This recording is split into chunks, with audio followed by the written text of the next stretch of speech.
Hello guys, welcome back to our channel. మన channel కొత్తగా visit చేస్తుంటే కనుక ఛానల్ సబ్స్క్రైబ్ చేసేయండి, లైక్ చేయండి, షేర్ చేయండి, కమెంట్ చేయండి.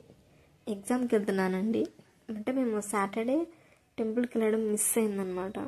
అందుకే మండే ఎగ్జామ్ ఉంది. ఎగ్జామ్కి వెళ్ళే ముందు ఒకసారి దేవుణ్ణి కలిసేసి వెళ్దాము అని అనుకున్నాము. ఇక కొత్త ఏరియా కాబట్టి స్ట్రీట్స్ మాకు కొంచెం కన్ఫ్యూజ్ అయింది, కానీ ఓకే, దొరికేసింది. దగ్గరికి అయితే వచ్చేసాము. టెంపుల్ ఇన్సైడ్ షూట్ చేయడం మర్చిపోయా, ఎందుకంటే నాకున్న ఆ టెన్షన్కి కొంచెం మర్చిపోయాను నేను. టెంపుల్ మాత్రం చాలా పీస్ఫుల్గా ఉంది. మేము వెళ్ళే సమయానికి ఎవరు లేరు, కానీ ఒక ఫ్యామిలీ వాళ్ళు పూజ చేయించుకుంటున్నారు అనమాట. అంటే పూజ చేసే ముందు స్టోరీ చెప్తారు కదా, వాటికి సంబంధించి స్టోరీ కానీ ఇంకా వాళ్ళ నక్షత్రం బట్టి వాళ్ళకి ఏమేమి జరుగుతుంది, ఏమేమి జరగబోతుంది అని చెప్తారు కదా, అవన్నీ చెప్తున్నారు పూజారి గారు. దర్శనం అయిపోయింది. టెంపుల్లో ఒక 5 minutes కూర్చొని రిటర్న్ వచ్చేస్తున్నాం. మళ్ళీ ఇక టిఫిన్ చేసి వెళ్ళాలి. నాకు ఏదైనా ఎగ్జామ్ ఉంది అంటే టిఫిన్ కూడా సరిగ్గా చేయను అనమాట. అలాగే గ్రూప్ 3 ఎగ్జామ్కి వెళ్ళినప్పుడు ఒకే ఒక పూరి తిన్నానండి. ఎందుకు ఆ టెన్షన్కి నాకు తిండి తినాలి అనే ఆశ కూడా చచ్చిపోతుంది అనమాట. ఒకటే దోశ తీసుకున్నాం. ఆ దోశలో సగం దోశ మురళికి ఇచ్చేసాను. నాకు ఎగ్జామ్ టైం అయింది అని నన్ను డ్రాప్ చేస్తాను. రిటర్న్ వచ్చేసి తనకు కావాల్సిన ఫుడ్ తీసుకొని మళ్ళీ ఇక రూమ్కి వెళ్ళారు. నేను ఎగ్జామ్ అయిపోయేలోపు నా ఎగ్జామ్ మురళి ఇక రూమ్లో సామాన్లన్నీ సర్దేశారు. సామాన్ అంటే హోటల్లో సామాన్ కాదు, మేము తెచ్చుకున్నాం కదా లగేజ్, వాటిని సర్దేశారు. ఇంకా ఎగ్జామ్ ఎలా రాశాను అంటే టైం మేనేజ్ చేయలేకపోయాను. కొంచెం టైం అనేది కొంచెం వేస్ట్ చేయనట్టు అనిపించింది నాకు. స్టార్టింగ్లో కొంచెం వేస్ట్ చేశాను. అంటే అవి కొంచెం కన్ఫ్యూజ్ అనిపించాయి, ఎందుకంటే ఆ రోజు కొంచెం టఫ్ వచ్చింది. తెలుగు, మ్యాథ్స్ ఇవి 2 మాత్రమే ఈజీ ఉన్నాయి. ఇక మిగతాది ఇంకా సైకాలజీ కానీ ఇంగ్లీష్ కానీ సైన్స్ కానీ కొంచెం టఫ్గానే అనిపించాయి.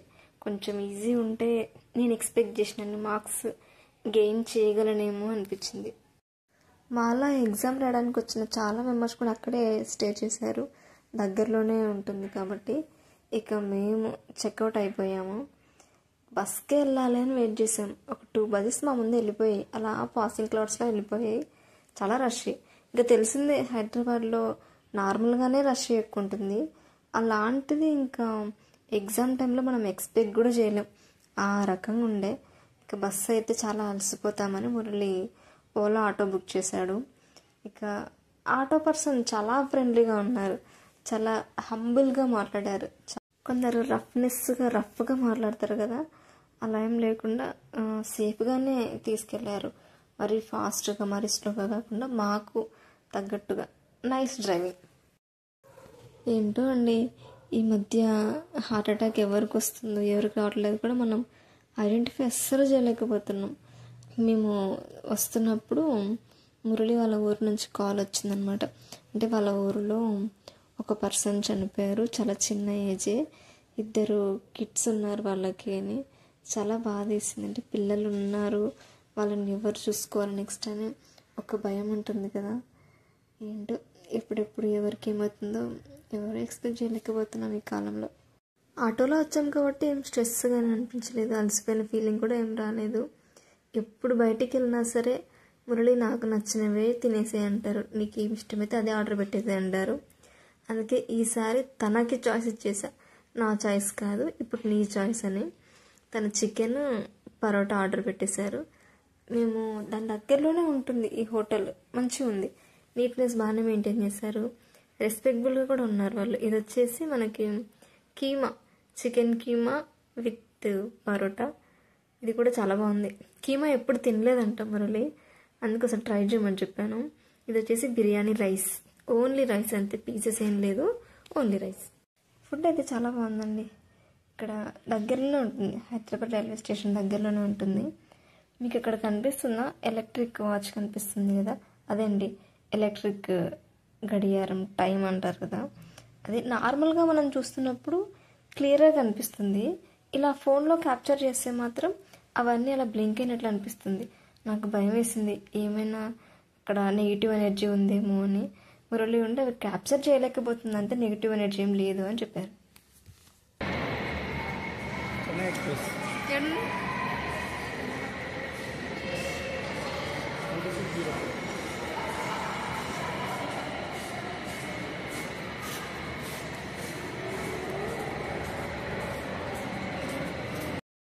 తెలంగాణకు సంబంధించి ఆ పిక్చర్స్ అన్నీ షూట్ చేశానండి. మన వాళ్ళు కూడా సబ్స్క్రైబర్స్ చూస్తారు అని. ఇంకా ట్రైన్ ఎంటర్ అయితే అయ్యామండి. మేము ట్రైన్లోకి కాదు, రైల్వే స్టేషన్లోకి ఎంటర్ అయ్యాము. చూసుకుంటాం అనమాట మా ప్లాట్ఫామ్ ఎక్కడుంది, అసలు ఎప్పుడు వస్తుంది అని. ఇక్కడ మనకు ఒక ఫెసిలిటీ ఉంటుందండి. అదేంటంటే రిజర్వేషన్ చేసుకుంటాం కదా, రిజర్వేషన్ చేసుకున్న వాళ్ళకి ఒక హాల్ ఇస్తారనమాట. అక్కడ మనం వెళ్ళి రెస్ట్ తీసుకోవచ్చు. రెస్ట్ అంటే పడుకోవడానికి ఏం కాదు, జస్ట్ కూర్చోవచ్చు అంతే, ఫ్రెష్ అప్ అవ్వచ్చు. మేము అక్కడే స్టే చేస్తున్నామండి. మాకు ఇంకా 1.5-2 hours టైం ఉంది కదా. ఒక 2 days ఫోన్ సరిగ్గా చూడండి. నేను ఆ రోజు హ్యాపీగా ఫోన్ చూసుకున్నాను. ఎగ్జామ్ టెన్షన్ అయిపోయింది కాబట్టి నా ఫేస్లో కొంచెం స్మైల్ యాడ్ అయింది అనమాట. ఇలాగే ఉంటుందండి ఆ హాల్. చాలా నీట్గా మెయింటైన్ చేస్తారు. నార్మల్ డేస్లో అంటే మేము ఇప్పుడు వచ్చాం కాబట్టి ఎందుకు మెంబర్స్ చాలా తక్కువ ఉన్నారు. మేము ఇంతకుముందు ప్రీవియస్ డేస్లో చాలాసార్లు వచ్చాము ఇక్కడికి. అప్పుడు ఎంత రష్ ఉండంటే కనీసం కూర్చోడానికి కూడా ప్లేస్ లేకుండే. ఇంకో విషయం చెప్పాలి మీకు. ఇక్కడ ఒక హెడ్ ఉంటారనమాట. ఈ రూమ్ మొత్తానికి చూస్తారు, మీరు రిజర్వేషన్ చేసుకున్నారా లేదా కానీ చూస్తాను కదా. ఆ రకంగా ఒక ఆవిడ ఉన్నారు. మేము వెళ్ళి సైన్ చేయాలి ఒక బుక్లో. మేము సైన్ చేసిన తర్వాత ఫీడ్బ్యాక్ ఆవిడే రాసుకుంటున్నారు. మమ్మల్ని ఏం అడగట్లా ఎలా ఉంది అని, అట్లీస్ట్ మీరు రాయండి అని కూడా చెప్పలేదు.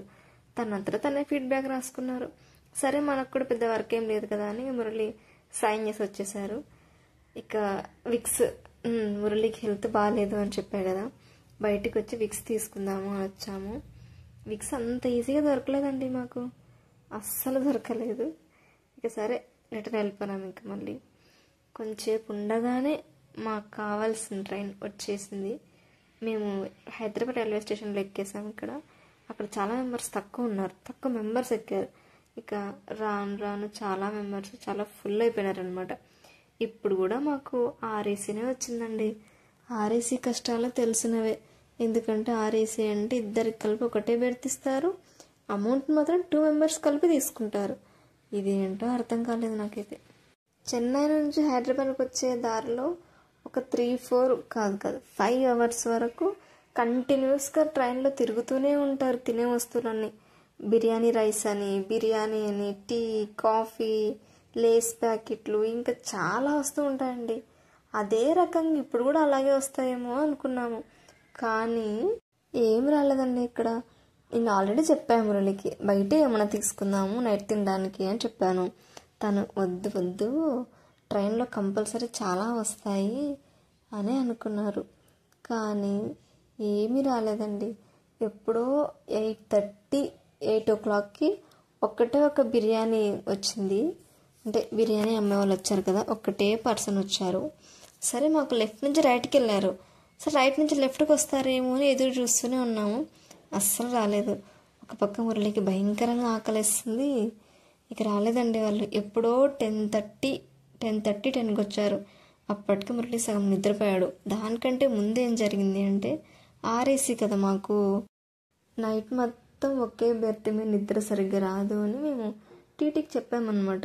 అంటే ఆవిడ లేడీ ఉన్నారు, తనకి ఇలా చెప్పి నాకు ఇలా ఆర్ఏసీ వచ్చింది, మీకు కుదిరితే కనుక ఈ కంపార్ట్మెంట్లో చూడండి, ఎక్కడన్నా బెర్త్ ఖాళీగా ఉందేమో మాకు చెప్పండి అని చెప్పాము. తను నిజంగానే చెప్పింది మాకు వచ్చి. తను వచ్చి చెప్పదేమో అనుకున్నాను. 8:30-9 కల్లా వచ్చేసి మాకు చెప్పేశారనమాట, మీరు అక్కడ బెర్త్ ఖాళీగా ఉంది వెళ్ళండి అని. హ్యాపీగా మురళి వెళ్ళాడా. మేము ఎక్కిన కంపార్ట్మెంట్లో ఒక 10 members ఆంటీస్ ఎక్కేశారు. చాలా గోల చేశారు, చాలా అల్లరి చేశారు. మా పక్కన బెర్త్ వాళ్ళు, పైన బెర్త్ వాళ్ళని అంటూనే ఉన్నారు, ఎందుకండి అంత అల్లరి చేస్తున్నారు, కొంచెం నిద్రపోవాలి మేము అని. ఎందుకంటే వాళ్ళ అల్లరి 11:30-12 వరకు కూడా అలాగే కొనసాగింది. సరే ఇక నైట్ అలా గడిచిపోయింది. సెంట్రల్కి వచ్చేసామండి మేము. చెన్నైలో సెంట్రల్ రైల్వే స్టేషన్కి వచ్చేసాము. ఈ రైల్వే స్టేషన్ ఒక 100 years బ్యాక్ నుంచి వీళ్ళు కన్స్ట్రక్షన్ చేశారంటండి. ఈ రైల్వే స్టేషన్ని చాలా పొడవుగా ఉంది, చాలా ట్రైన్స్. ఇక్కడ ఎప్పుడు రష్గానే ఉంటుంది. నేను ఇక్కడికి 2-3 టైమ్స్ వచ్చాను. ఆ 2-3 టైమ్స్ రష్నే, జనాలు పరిగెడుతూనే ఉన్నారు. అది కూడా ఇసుక పోసిన రాలనంతగా. జర్నీలో మేము కంఫర్ట్ జోన్నే చాలా యూస్ చేసాము అన్నమాట. అంటే చాలా కంఫర్ట్గా వెళ్ళి చాలా కంఫర్ట్గా వచ్చాము. అప్పుడు అనిపించింది నాకు, ఏసీ కార్లో తిరుగుతూ ఉంటారు కదా, వాళ్ళు ఎందుకు అంత టైర్డ్ అవ్వరు, ఎందుకు ఎప్పుడూ అంత ఫ్రెష్గా ఉంటారు, వాళ్ళ మైండ్ కూడా చాలా యాక్టివ్గా ఉంటుంది. ఎందుకు అంటే ఇందుకే కంఫర్ట్లో వెళ్ళి కంఫర్ట్గా వచ్చేస్తే మనం పెద్దగా అలసిపోం కదా. సక్సెస్ఫుల్గా చాలా పీస్గా చాలా క్వాలిటీస్ టైం స్పెండ్ చేస్తూ నేను మురళి హ్యాపీగా జర్నీ అయితే కంప్లీట్ అయిపోయిందండి. చెన్నైకి రీచ్ అయిపోయాం మేము. ఇక్కడ నుంచి మేము 2 బస్సెస్ చేంజ్ అవ్వాలన్నమాట. ఫస్ట్ ఒక బస్సు ఎక్కేసేయాలి, తర్వాత ఇంకో బస్సు ఎక్కాలన్నమాట. ఆ బస్సు నాకు తెలిసిన ఇన్ఫర్మేషన్ చాలా వరకు కూడా నేను షేర్ చేశాను అని అనుకుంటున్నాను. ఇంకొక విషయం చెప్పాలి మీకు, మీరు ఎవరైనా ఆన్లైన్లో హోటల్ రూమ్ బుక్ చేసుకోవాలి అనుకుంటే మాత్రం మీరు డైరెక్ట్గా అక్కడికి వెళ్ళి ఆ పర్సన్స్తో మాట్లాడి రూమ్ను చెక్ చేసుకొని నీట్గా ఉందా లేదా అని, హైజీన్ మెయింటైన్ చేశారా లేదా అని అవన్నీ క్లియర్గా తెలుసుకొని మీరు అమౌంట్ పే చేయండి. ముందుగానే వాళ్ళకి కాల్ చేసి మీరు అమౌంట్ పే చేయండి అని వాళ్ళు చాలా ఫోర్స్ చేస్తారనమాట. అప్పుడు మాత్రం మీరు కొంచెం జాగ్రత్తగా ఉండి అమౌంట్ మాత్రం పే చేయకండి. ఎందుకంటే మేము ఇది ఫేస్ చేసాము కాబట్టి మీకు మరీ చెప్తున్నాను. మేము అమౌంట్ పే చేయలేదు కానీ వాళ్ళతో మాట్లాడాము. వాళ్ళు చాలా ఫోర్స్ చేశారు. ఎంత ఫోర్స్ చేశారో అనేది మా ట్రావెల్ బ్లాగ్ మీరు మొత్తం కంప్లీట్గా చూస్తే మీకే అర్థమైపోతుంది. ప్లీజ్ సేఫ్గా ఉండండి, స్కామ్ బారిన పడకుండా. బాయ్.